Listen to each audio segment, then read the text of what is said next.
మరో పాకిస్తాన్ గూఢచారిని మనం పట్టుకున్నాం. ఆ పాకిస్తాన్ గూఢచారి పాకిస్తాన్ నుంచి వచ్చినవాడు కాదు. మన భారత గడ్డపై పుట్టి, మన భారత గడ్డపై చదువుకొని, మన తిండి తింటూ, మన నీళ్లు తాగుతూ, మన మెరైన్లో జాబ్ చేస్తున్న ఒక వ్యక్తిని అదుపులోకి తీసుకున్నారు. వాడు ఏం చేస్తున్నాడంటే ఇక్కడ జూనియర్ ఇంజనీర్గా పనిచేస్తూ మన కీలకమైన సమాచారాన్ని పాకిస్తాన్ అమ్మాయిల కోసం అక్కడికి చేరవేస్తూ ఉన్నాడు.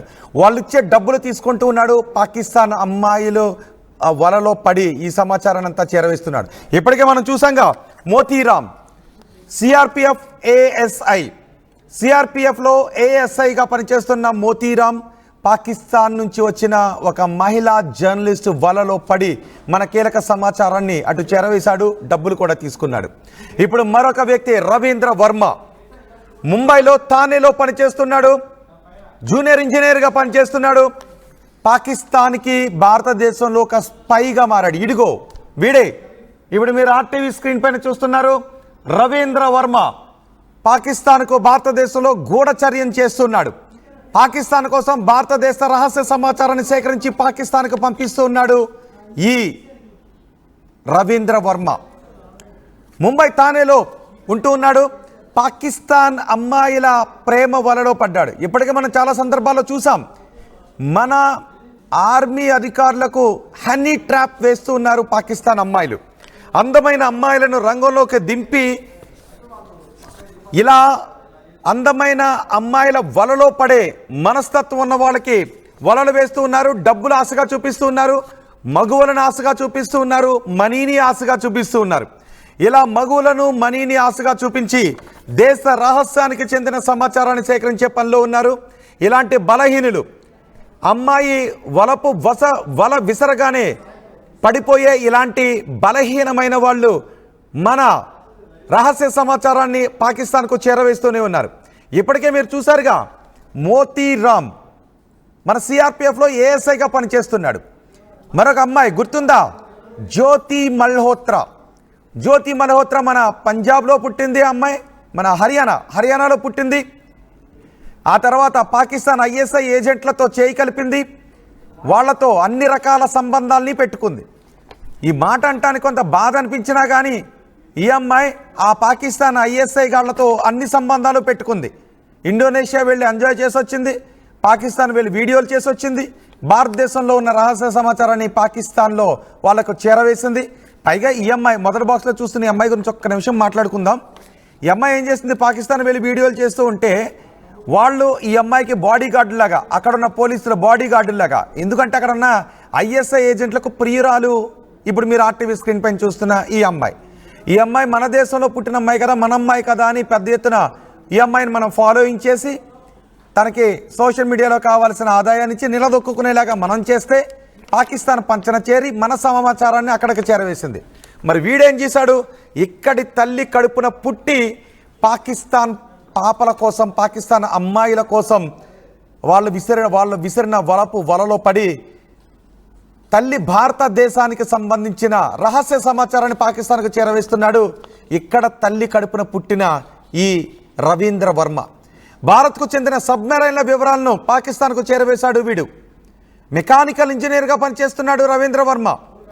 2004లో ఏం చేశాడో తెలుసా, 2024లో వీడు ఏ అమ్మాయిలతో కులకాలని ప్రయత్నం చేశాడో తెలుసా, ఏ అమ్మాయిల వలలో పడ్డాడో తెలుసా, పాయల్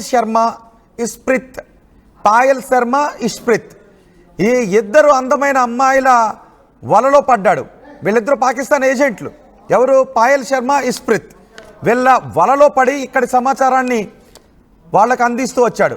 అందమైన అమ్మాయిలు నైస్ మాటలు విని మనోడు బలహీనుడై మగువలకు మనీకి పడిపోయి మన భారత సమాచారాన్ని చేరవేశాడు. ఫేస్బుక్లో పరిచయం అయ్యారు వీడికి. ఫేస్బుక్లో రవీంద్ర వర్మ ఆ ఇద్దరు అమ్మాయిలతోనూ ఫ్రెండ్షిప్ చేశాడు. ఇప్పటికే మీకు గుర్తుంది, ఎంతకుముందే చెప్పుకున్న జ్యోతి మల్హోత్రా, అటు భయ్యా సన్నీ యాదవ్ పాకిస్తాన్ వెళ్ళి పాపం వీడియోస్ చేసి వచ్చాడు. వీడియోస్ చేసి వచ్చిన తర్వాత పాకిస్తాన్ భారత్ మధ్య యుద్ధ వాతావరణం నెలకొన్న సమయంలో వ్యూస్ బాగా వస్తాయని వాటిని బాగా రిలీజ్ చేశాడు. అలా వాడుకుందాం అనుకున్నాడు. కానీ పాకిస్తాన్ వెళ్ళొచ్చాడు కదా, ఇప్పటికే జ్యోతి మల్హోత్రా లాంటి యూట్యూబర్స్ కూడా దేశ సమాచారాన్ని అక్కడికి చేరవేస్తున్నారు. కాబట్టి భయ్యా సన్నీ యాదవ్ కూడా అదే చేస్తుంటాడేమోనని భయ్యా సన్నీ యాదవ్ని ఎన్ఐఏ అదుపులోకి తీసుకుందని తెలుస్తుంది. కానీ భయ్యా సన్నీ యాదవ్ ఎక్కడ అనేది ఇంతవరకు బయటకు రావట్లేదు. సో ఇప్పటికే భయ్యా సన్నీ యాదవ్ కూడా ఎన్ఐఏ అదుపులో ఉన్నాడు అని తెలుస్తుంది. భయ్యా సన్నీ యాదవ్తో పాటు జ్యోతి మల్హోత్రా మరో 15 మంది అరెస్ట్ అయ్యారు. ఇక పాకిస్తాన్లో హనీ ట్రాప్లో పడి ఆర్మీ సమాచారాన్ని చేరవేసిన వాడు సిఆర్పిఎఫ్లో ఏఎస్ఐగా పనిచేస్తున్న మోతీరామ్ జాట్. ఈ వ్యక్తిని కూడా అరెస్ట్ చేశారు.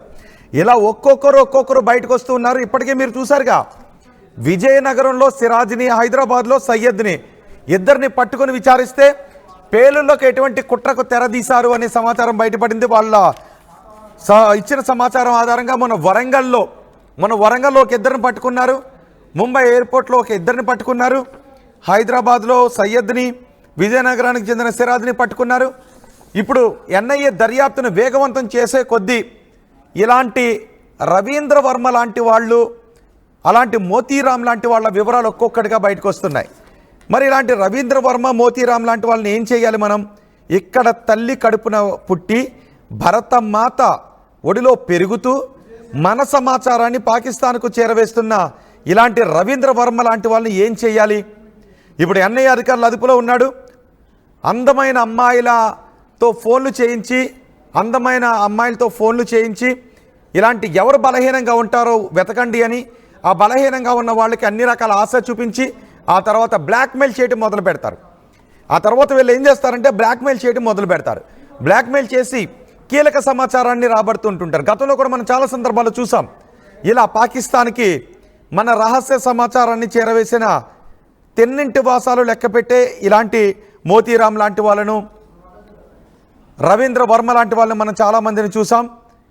సో ఇప్పుడు ఇలాంటి వాళ్ళకి మామూలుగా అయితే ఏం చేయాలంటే ఉరిశిక్షలు వేయాలి. మన కీలకమైన సమాచారం ఉండే విభాగాలలో పనిచేసే ఇలాంటి వాళ్ళు పాకిస్తాన్ అమ్మాయిల వలలో పడి సమాచారం చేరవేస్తున్నారు. ఇలాంటి వాళ్ళ వల్లే కదా పహల్గాం దాడులు జరిగాయి, కాబూల్ విమాన హైజాక్ లాంటివి జరిగాయి, ముంబై పేలుళ్ళు లాంటివి జరిగాయి. ఇలాంటి వాళ్ళ వల్లే కదా పహల్గాం దాడి కావచ్చు, పుల్వామా దాడి కావచ్చు, హైదరాబాద్లో ఎన్నో దాడులు జరిగాయి. హైదరాబాద్లో జరిగిన అలాంటి దాడులన్నింటికి కారణం కూడా ఇలాంటి వాళ్ళే కదా. ఇప్పుడు ఈ రవీంద్ర వర్మను అదుపులోకి తీసుకున్నారు. రవీంద్ర వర్మను అదుపులోకి తీసుకున్న తర్వాత చాలా విషయాలు తెలుస్తున్నట్టుగా ఉంది. పాకిస్తాన్ భారతదేశంలో ఏ విధంగా అరాచకాన్ని సృష్టించాలి, భారతదేశంలో కీలక సమాచారాన్ని ఎలా రాబట్టాలి అనే వివరాల గురించి నిత్యం పనిచేస్తూనే ఉంది సమాచారాన్ని తెలుసుకోవడం కోసం. మొన్న యుద్ధ సమయంలో కూడా నిజానికి మన దేశ ప్రజలందరికీ కూడా థ్యాంక్స్ చెప్పాలి, హ్యాట్స్ ఆఫ్ చెప్పాలి మన సైన్యంతో పాటు. ఎందుకంటే దేశ సమాచారానికి చెందిన భద్రతా సమాచారాన్ని, అంటే మన ఆర్మీ వెహికల్స్ మూవ్మెంట్ ఎటు ఉందో పాకిస్తాన్ వాళ్ళు తెలుసుకునే ప్రయత్నం చేస్తారు. కాబట్టి వాటిని ఎవరు సోషల్ మీడియాలో, సామాజిక మాధ్యమాల్లో పోస్ట్ చేయొద్దని మన మిలిటరీ అడిగితే మన వాళ్ళు ఎవరు కూడా చేయలేదు. కానీ ఆ సమయంలో వాళ్ళకి ఎటువంటి ఇన్ఫర్మేషన్ రాకపోతూ ఉండటంతో ఇదిగో ఇలాంటి రవీంద్ర వర్మ లాంటి వాళ్ళని, అలాంటి మోతీరామ్ లాంటి వాళ్ళని, ఇలాంటి జ్యోతి మల్హోత్రా లాంటి వాళ్ళని రంగంలోకి దించి కీలకమైన సమాచారాన్ని రాబట్టే ప్రయత్నాలు చేశారు. ఇప్పుడు ఒక్కొక్కరుగా వీళ్ళందరినీ కూడా అరెస్ట్ చేస్తూ ఉన్నారు. రవీంద్రను విచారించే కొద్దీ చాలా కీలకమైన విషయాలే తెలుస్తూ ఉన్నట్టున్నాయి. బహుశా ఈ రవీంద్ర లాంటి వాళ్ళు ఇంకెంతమంది ఉన్నారు. అందుకే ఇప్పుడు అమెరికా కూడా అంటుంది, అసలు సోషల్ మీడియాలో వీళ్ళ యాక్టివిటీ ఏంటో చూడాలని అమెరికా అంటుంది కదా. నిజానికి అమెరికా అంటున్న ఉద్దేశం ఏంటి అంటే వీళ్ళు రాడికల్స్లా ఉంటారా, సౌమ్యులుగా ఉంటారా, అమెరికాపై విద్వేషానికి అక్కే పోస్టులు ఎప్పుడైనా చేశారని అమెరికా అందుకే అడుగుతుంది వాళ్ళ సోషల్ మీడియా యాక్టివిటీ ఏ విధంగా ఉంది అని. ఇప్పుడు వీడి సోషల్ మీడియా యాక్టివిటీ ఏ విధంగా ఉంది అంటే మన మెరైన్ డిపార్ట్మెంట్లో ఇంజనీర్గా పనిచేస్తూ, జూనియర్ ఇంజనీర్గా పనిచేస్తూ పాకిస్తాన్కి చెందిన అందమైన భామల మాటలు విని వాళ్ళు పంపించిన డబ్బులు తీసుకొని వాళ్ళ వలలో పడి మన రహస్య సమాచారం చేరవేశాడు. ఇప్పుడు ఆ రహస్య సమాచారం ద్వారా మన ఏదైనా సబ్మెరైన్పై దాడి జరిగినా, పెహల్గాం లాంటి దాడులు జరిగినా ఇలాంటి వాళ్ళు ఏం చేస్తారు? రవీందర్ లాంటి వాళ్ళు ఎవరైనా ఉంటే వీళ్ళకి అవసరం లేదు. నిజానికి వీళ్ళకి కావాల్సింది ఏంటంటే డబ్బు, ఆ తర్వాత అందమైన ఆ అమ్మాయి లాంటి వాళ్ళ తీపి తీపి మాటలు, సొల్లు మాటలు కావాలి వీళ్ళకి. కాసేపు సోషల్ మీడియాలో సొల్లు మాట్లాడుకోవడం, తర్వాత వాళ్ళు పంపించిన డబ్బులను తీసుకోవడం, ఎంజాయ్ చేయటం. ఇలాంటి వాళ్ళు ఇంకా మరి కొంతమంది ఉండే అవకాశం ఉంటుంది. వాళ్ళను కూడా ఏరివేస్తున్నారు. వాళ్ళకి సిఆర్పిఎఫ్లో ఉండనివ్వండి, మెరైన్ డిపార్ట్మెంట్లో ఉండనివ్వండి, సాధారణ పౌరులుగా ఉండనివ్వండి, ఇంకెక్కడైనా ఉండనివ్వండి, ఇప్పటికే పాకిస్తాన్ నుంచి వాళ్ళు జర్నలిస్టుల రూపంలో పంపించారు కొంతమంది అమ్మాయిల్ని. ఆ తర్వాత వాళ్ళు వచ్చి జర్నలిస్టుల రూపంలో వచ్చిన అందమైన అమ్మాయిలు కొంచెం యాక్సెస్ బాగుంటుంది కదా అధికారులతో మాట్లాడటానికి అని వాళ్ళ అధికారుల దగ్గరికి వెళ్ళి కీలక సమాచారాన్ని రాబట్టుకొని అక్కడ ఉన్న ఐఎస్ఐ ఏజెంట్లకు ఇస్తూ ఉంటే ఆ తర్వాత ఐఎస్ఐ ఏజెంట్లు మేల్ పర్సన్స్ కూడా ఎంటర్ అవుతూ ఉంటారు. వచ్చి రహస్య కీలక సమాచారం తెలుసుకొని దాన్ని ఉగ్రవాదులకు ఇచ్చి ఎలా దాడులు చేయాలి అని వాళ్ళు ప్రయత్నం చేస్తూ ఉంటారు.